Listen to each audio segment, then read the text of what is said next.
मेरा नाम अनुराग निषाद है और आज की इस वीडियो में हम लोग समझेंगे रिसोर्सेज के क्लासिफिकेशन के बारे में। ये क्लास 10th की ज्योग्राफी का फर्स्ट चैप्टर है, that is the resources and development, और उसी में एक टॉपिक आएगा that is the classification of resources. तो before going to discuss classification, firstly we will understand what is the meaning of resources, जो आप लोग की बुक में दिया हुआ है। तो सबसे पहले हम लोग समझेंगे रिसोर्सेज का मतलब क्या होता है और फिर हम लोग रिसोर्सेज की क्लासिफिकेशन के बारे में समझेंगे। रिसोर्सेज बहुत सिंपल टर्म्स है कि everything which can be used to satisfy our needs is called resource, यानी कि ऐसी कोई भी चीज जो हमारी नीड को सेटिस्फाई करते हो उसको हम लोग बोलते हैं क्या, रिसोर्स। यस, जैसे मान लीजिए ये मार्कर है, मार्कर हमारी नीड को सेटिस्फाई कर रहा है। क्यों? क्योंकि मार्कर की हेल्प से हम लोग क्या कर पा रहे हैं, मार्कर की हेल्प से हम लोग लिख पा रहे हैं, that is why it is called a resource, यानी कि मार्कर क्या है, मार्कर एक रिसोर्स है। ओके, ये हमारा डस्टर, ये हमारा बोर्ड है, that is a white board. White board से हम लोग क्या कर पा रहे हैं, व्हाइट बोर्ड से हम लोग कुछ लिख पा रहे हैं और ये हमारी नीड यानी मेरी नीड को सेटिस्फाई कर रहा है, दैट इज वाई ये बोर्ड भी क्या होगा, ये बोर्ड भी सेटिस्फाई होगा। And I am a teacher, मैं आपकी नीड को सेटिस्फाई कर रहा हूं कि आपके जो चैप्टर है that is a classification of resources वो कोई फुलफिल कर दे, और उसको भी हम लोग क्या बोलेंगे, उसको भी हम लोग बोलेंगे रिसोर्स, यानी कि मैं भी आपके लिए क्या हूं, एक रिसोर्स हूं। यानी कि anything which can be used to satisfy our needs is called resource, यानी ऐसी कोई भी चीज जो हमारी नीड को सेटिस्फाई करते हो उसको हम लोग बोलते हैं क्या, रिसोर्सेज। तो आई होप आपको रिसोर्सेज की मीनिंग समझ में आया होगा। अब हम लोग समझते हैं क्या क्लासिफिकेशन के बारे में। स्टूडेंट्स अंडरस्टैंड, जब भी हम किसी भी चीज को क्लासिफाई करते हैं तो क्लासिफिकेशन के लिए हमेशा कोई ना कोई एक बेस लेते हैं और उसी के बेस पर हम लोग क्या करते हैं, चीजों को क्लासिफाई करते हैं। टेक द एग्जांपल ऑफ, मेरे पास एक डस्टर है और ये मार्कर है। मार्कर और डस्टर में हम आपस में कभी भी क्लासिफिकेशन नहीं कर सकते। वाई? जस्ट बिकॉज ऑफ मेरे पास कोई एक बेस नहीं है, क्योंकि मार्कर है और डस्टर आपका क्या है, डस्टर है, यानी कि मार्कर और डस्टर में आपस में कोई कंपैरिजन नहीं है।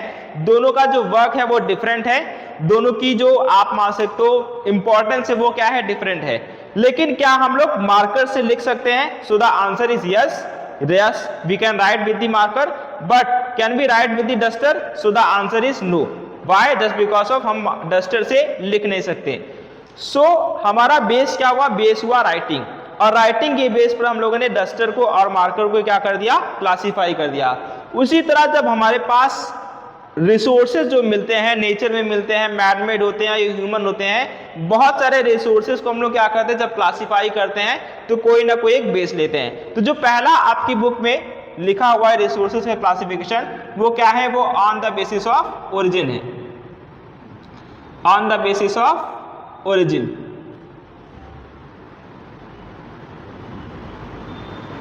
देखो, ओरिजिन की बेस पर जो रिसोर्सेज होता है वो दो पार्ट का होता है।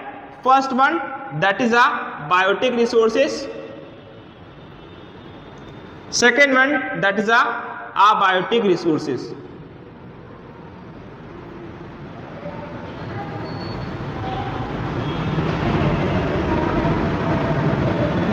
First one that is a biotic resources and the second one that is a biotic resources. तो बायोटिक रिसोर्सेज क्या होते हैं, नेचर में मिलने वाले ऐसे रिसोर्सेज जिसमें क्या हो, जिसमें लाइफ एग्जिस्ट करते हो, ऐसे रिसोर्सेज को हम लोग बोलते हैं biotic resources.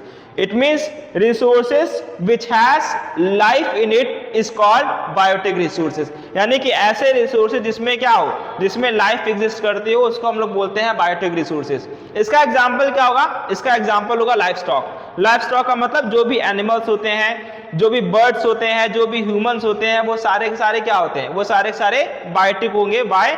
Just because of we found life in it, that is why it is called biotic resources. next one क्या है, next one आपका अबायोटिक। अबायोटिक रिसोर्सेज क्या होते हैं, ऐसे रिसोर्सेज जिसमें लाइफ एग्जिस्ट नहीं करती हो उसको हम लोग बोलते हैं क्या, अबायोटिक। तो all the resources which do not have life in it, it is called abiotic. Take the example of minerals, take the example of rocks, take the example of coal. तो जो rocks हो गए, minerals हो गए, ores हो गए, ये सारे सारे कैसे resources होते हैं, ये होते हैं abiotic, यानी कि ऐसे resources जिनको हम लोगों ने क्या किया, जिनको हम लोगों ने लाइफ पर, यानी कि इसमें लाइफ पॉसिबल होती है, it is called biotic. And next one जिसमें लाइफ पॉसिबल नहीं होती, जिसमें लाइफ एग्जिस्ट नहीं करती, उसमें हम लोग बोलते हैं क्या, अबायोटिक। और बायोटिक और abiotic both the resources comes under the on the basis of origin, यानी कि ओरिजिन के बेस पर हम लोग क्या करते हैं, डिवाइड करते हैं बायोटिक और अबायोटिक। ये आपका पहला हो गया, जो फर्स्ट बेस पर हम लोग क्या करते हैं, रिसोर्सेज को क्लासिफाई करते हैं। नेक्स्ट वन क्या है, on the basis of exhaustibility. तो समझते हैं एग्जॉस्टिबिलिटी की बेस पर।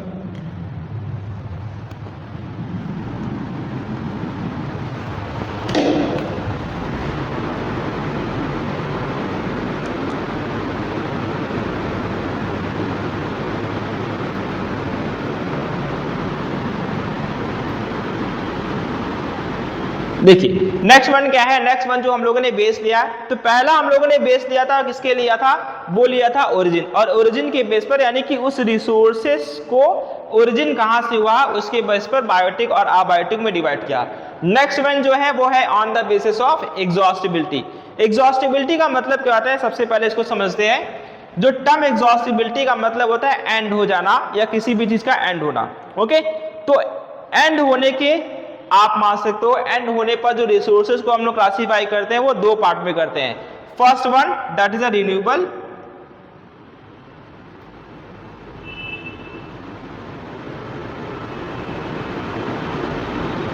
रिन्यूएबल रिसोर्सेज,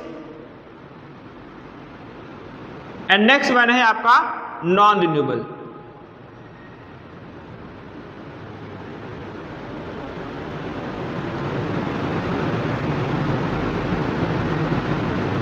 तो फर्स्ट जो रिसोर्सेस आपका है वो कैसा है, वो आपका रिन्यूएबल रिसोर्सेस है। और नेक्स्ट आपका क्या है, नेक्स्ट आपका नॉन रिन्यूएबल।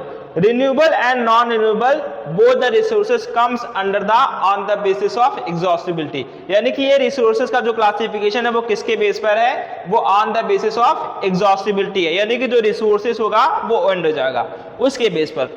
तो रिन्यूएबल रिसोर्सेस क्या होते हैं, all the resources which is replenish और reproduced by physical chemical process, it is called renewable resource. यानी कि ऐसे रिसोर्सेस जो फिजिकल केमिकल या मैकेनिकल प्रोसेस से हम लोग क्या कर सके, वापस से रिन्यू कर सके। रिन्यू का मतलब क्या है, रिन्यू का मतलब वापस से हम इसको नया कर सके।